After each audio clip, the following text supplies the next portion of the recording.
வணக்கம். சமயபுரம் மாரியம்மன் சொன்னாலே பல பேருக்கும் ஒரு பக்தி கலந்த பரவசமும் மனசுக்குள்ள இனம் புரியாத ஒரு சந்தோஷமும் ஏற்படும்.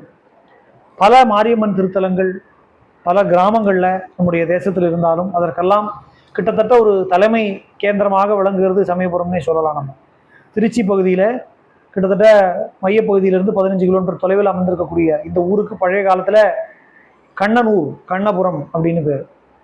இந்த மாரியம்மனுடைய தோற்றம் அப்படிங்கிறது, இந்த ஆலயம் எப்படி உருவாச்சு அப்படிங்கிற சரித்திரத்தை எடுத்து பார்த்தோம்னா, திருச்சியுடைய முக்கியமான க்ஷேத்திரமாக விளங்கக்கூடிய ஸ்ரீரங்கம் ரங்கநாதர் கோவிலில் இருந்த ஒரு சக்தி தான் இந்த அம்பிகை அப்படிங்கிறத உணர முடியும்.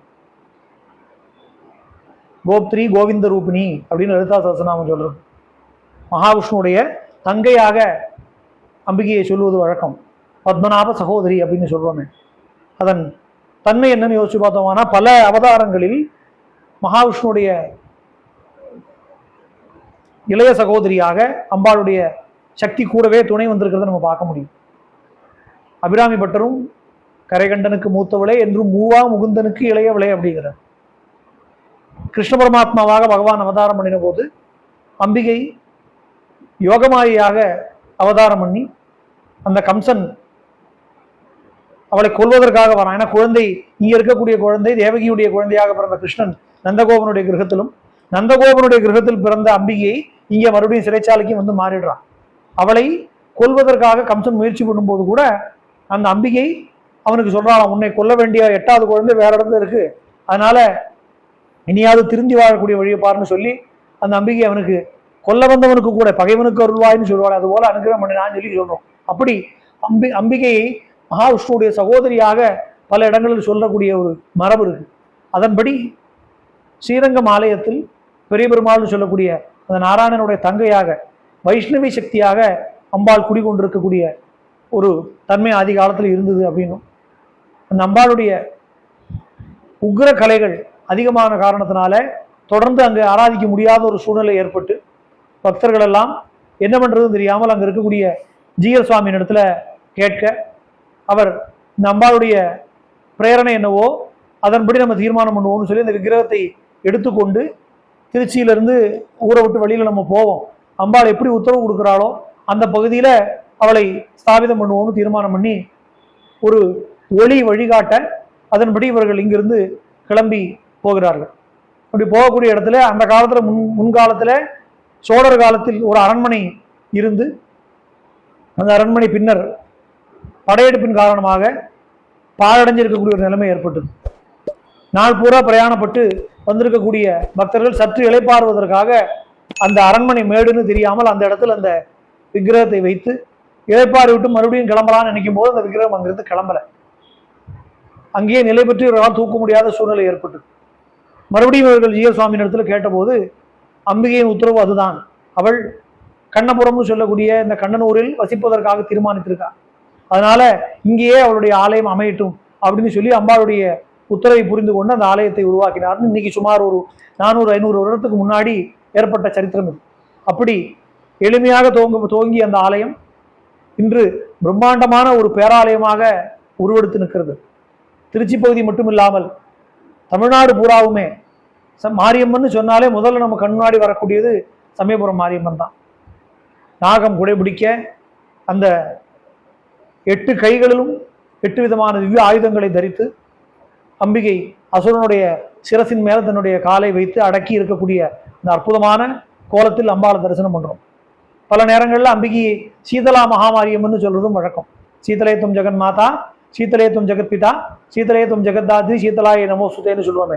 இந்த உடம்பில் ஏற்படக்கூடிய நோய்களை எல்லாம் நீக்கக்கூடியவளாக மாரியம்மன் சொல்றோம்.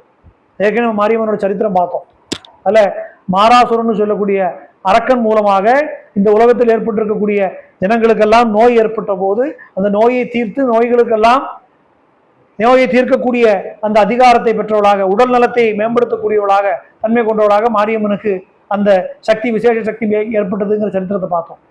அதே போல இன்னைக்கும் ஏழை பணக்காரன் வித்தியாசம் இல்லாமல் பாமர மக்களிலிருந்து பண்டிதர்கள் வரை, பெரும் படித்த அறிஞர்கள் வரை அந்த சமயபுரம் மாரியம்மன் இடத்துல அவரவர்கள் சக்திக்கு உட்பட்டு அவரவர்கள் பக்தியை வெளிப்படுத்தும் விதமாக ஒரு பக்கம் அபிஷேக ஆராதனைகள், ஒரு பக்கம் மக்கள் அழகு குத்தி, ஒரு பக்கம் தீ மிதித்து, இப்படி பல்வேறு விதமான முறைகளில் ஒரு சில பேர் நிலை மாலை கொண்டு வந்து அம்பாளுக்கு சாத்துவார்கள், ஒரு சில பேர் பட்டுப்புடவை கொண்டு வந்து சாத்துவான், ஒரு சில பேர் அவன் நடந்து இருக்கிற இடத்துல நடந்து வரேன்னு வேண்டிப்பான், ஒரு சில பேர் அழகு குத்திப்பான், ஒரு சில பேர் அதனால இயன்ற காணிக்கையோ சாதாரண ஒரு எலுமிச்சம்பழத்தை கொண்டு வந்து கொடுப்பான். அத்தனையும் அம்பிகை ஒன்று போல ஏற்றுக்கொண்டு பக்தர்களுக்கு அனுகிரகம் பண்றான்.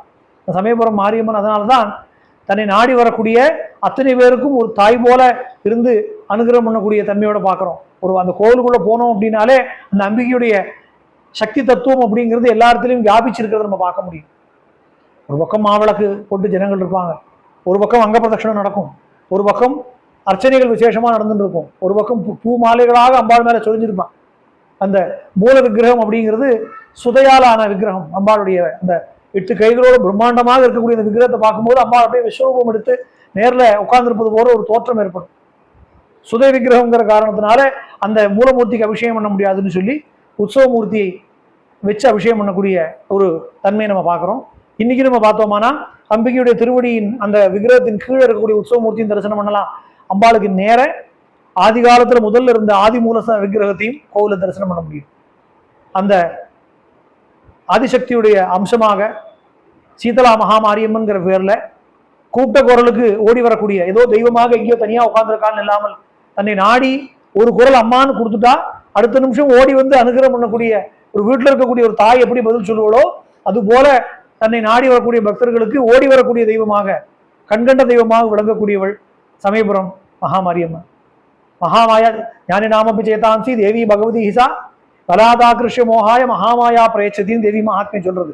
அந்த மகாமாயா அப்படிங்கிறவளை தான் நம்ம எளிய தமிழ்ல மகமாயி அப்படின்னு கூப்பிடுறோம். எப்படி அழைத்தாலும் ஒரு தாயாக அந்த அம்பாள் நமக்கு அனுகிரகம் பண்றா அப்படிங்கிறதுல எந்த விதமான சந்தேகமும் இல்லை. அதிபராசக்தி மாதா கி ஜெய்.